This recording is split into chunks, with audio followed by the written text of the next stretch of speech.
Assalamu alaikum students. Now I'm starting the numericals on capacitors. So starting with first and a very easy question. Calculate capacitance of a parallel plate capacitor with बिल्कुल आसान question है with area of each plate 1 centimeter square and separation 1 mm.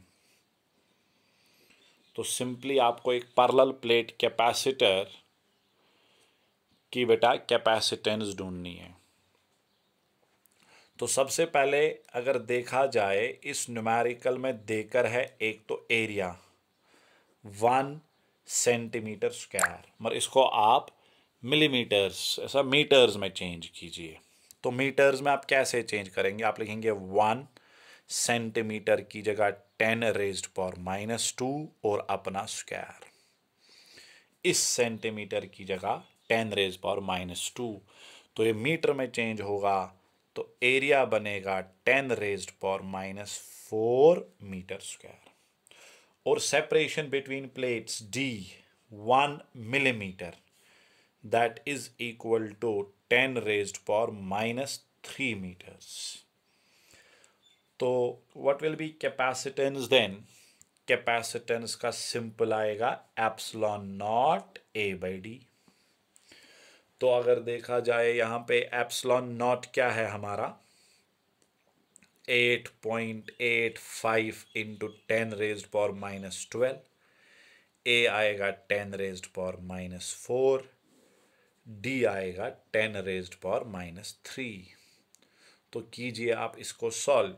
यह आएगा 8.85 10⁻⁻16 10⁻⁻3। तो ये आएगा 8.85 into 10⁻⁻3 फैरेड्स। तो आप इसको ऐसे भी लिख सकते हो, if you will shift the point two the left, power of 10 is added, it will be 0.885 into 10⁻⁻12 farad. -12 एक खास पावर बनता है जिसको हम कहते हैं पीको फैरेड। तो ये बन गया सॉल्यूशन।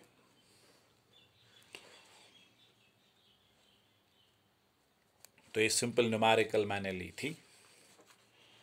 आज तो मैं सिंपल न्यूमेरिकल्स पे ही कंसंट्रेट करूंगा अभी आज के पार्ट में। तो अब दूसरा सवाल है मेरा, a parallel plate capacitor, a parallel plate capacitor is to be designed with a voltage rating 1 kilovolt using a material of dielectric constant 3 and dielectric strength about 10⁻⁷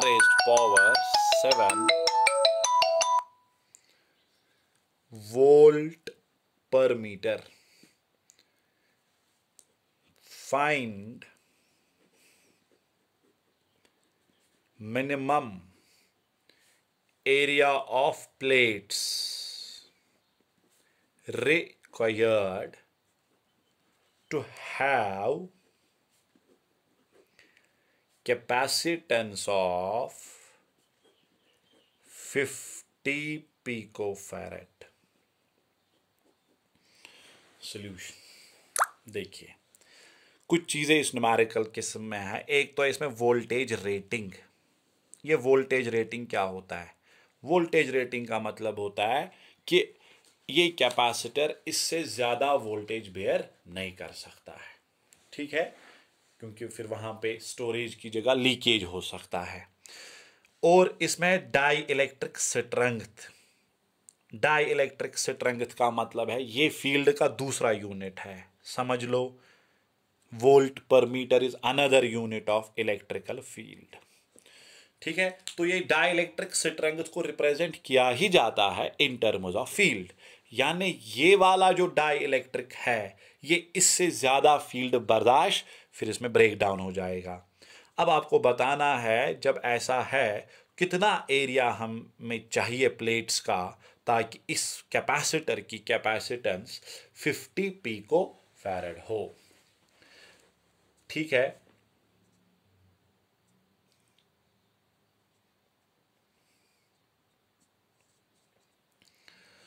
अब यहां पे बेटा देखिए, मुझे निकालना है मिनिमम एरिया। तो अगर हम देखेंगे कैपेसिटेंस का फॉर्मूला है डाई इलेक्ट्रिक वाले में epsilon R times epsilon naught A by D.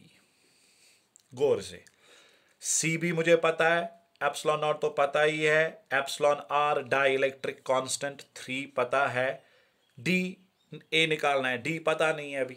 तो डी कैसे निकलेगा? इधर देखिए गौर से, ये न्यूमेरिकल आप देखिए, ये जब आप एक प्लेट लेते हैं, इस प्लेट में आप पूरे रीजन में डाई इलेक्ट्रिक रखते हैं। This whole region is filled with dielectric medium, जिसका डाई इलेक्ट्रिक कांस्टेंट कितना है? जिसका डाई इलेक्ट्रिक कांस्टेंट बेटा 3 है। तो अब आपको पता है इधर फील्ड, यहां पे फील्ड होगा रिजल्टेंट फील्ड ही, ठीक है।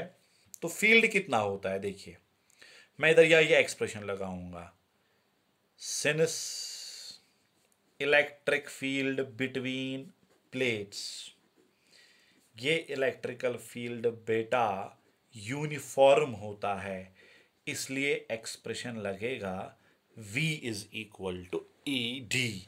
डी यहां पे यही बनेगी, डिस्टेंस, ठीक है। Potential difference is equal field D. तो ई क्या आएगा बेटा हमारे? शाबाश। डी क्या आएगा? डी आएगा ना V बाई ई। यहां और एक चीज आप समझेंगे, V मेरा देकर है 1 किलो वोल्ट, ई देकर है 10⁻⁷, मगर for safety purpose, safety purpose का मतलब है हम बराबर इतना फील्ड नहीं देंगे, इस वैल्यू पर आपका डाई इलेक्ट्रिक मीडियम ब्रेक होगा। अगर आप ये वैल्यू देंगे तो ये ब्रेक हो जाएगा।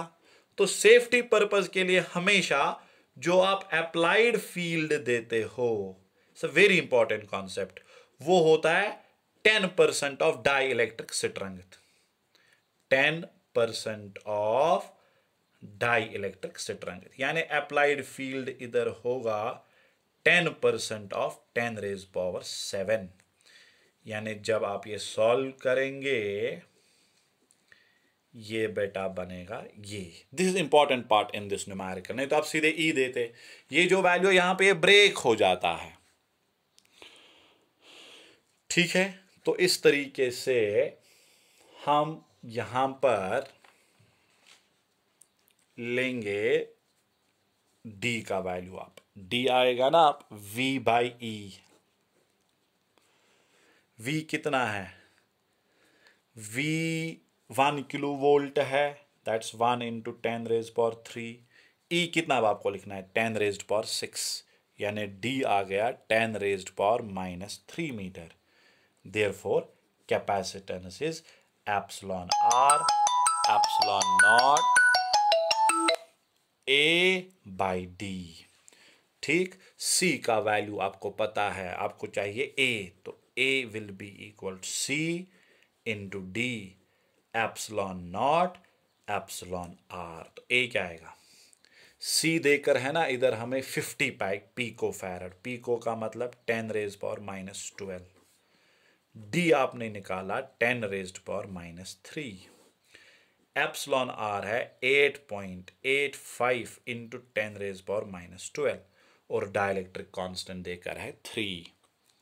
Late us solve it. 10 raise power -12, 10 raise power -12, A बना 50 इंटू 10 रेज पावर -3, 8.85 इंटू 3,